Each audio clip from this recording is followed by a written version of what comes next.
Hello guys, in today's video we're going to look at how to use time expressions correctly. Let's say your church is organizing a crusade which is going to last 2 days, 3 days, 4 days, or even 5 days. How are you going to express this in time? It is wrong to say my church is organizing a 5 days campaign on the football field. My school is organizing a 3 days symposium in the assembly hall. They are wrong because when the time is brought before the event they qualify, they are usually hyphenated. So they don't take the plural marker S. So you cannot say my church is organizing a 5 days crusade on the football field. Wrong. You have to say my church is organizing a 5-day crusade on the football field. Similarly, you cannot say my school is organizing a 3 days workshop for teachers.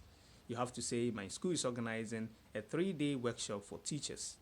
Again, notice that these time expressions are usually preceded by the article eh, so you cannot add s to them. If you enjoyed this video, subscribe below.